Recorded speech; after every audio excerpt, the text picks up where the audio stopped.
মুসাফির রাতের বেলায় মসজিদের বারান্দায় শুয়ে আছেন। এমন সময় এক চোর মসজিদের মাইক চুরি করে নিয়ে যাচ্ছে। তখন সেই মুসাফির পেছন দিক থেকে চোরটিকে শক্ত করে ধরে চোর চোর বলে চিৎকার করতে থাকলো। তাদের চিৎকার শুনে এলাকাবাসী এসে দেখতে পান দুইজন অপরিচিত লোক, আবার দুইজন লোকই একজন আরেকজনকে চোর বলে চিল্লাচ্ছেন। আসলে চোরকে সেটা তো আর এলাকাবাসী জানে না। তখন এলাকাবাসী এই দুইজনকে এলাকার মাতব্বরের কাছে নিয়ে গেল।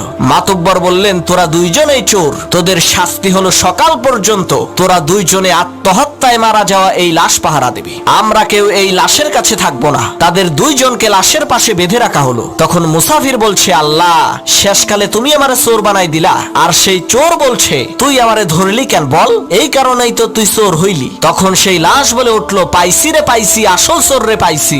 লাশের কথা শুনে চোর আর মুসাফির প্রচন্ড ভয় পেয়েছে। তখন লাশ বলে উঠলো, আমি মরি নাই, মরার ভান ধরেছিলাম আসল চোরকে ধরার জন্য।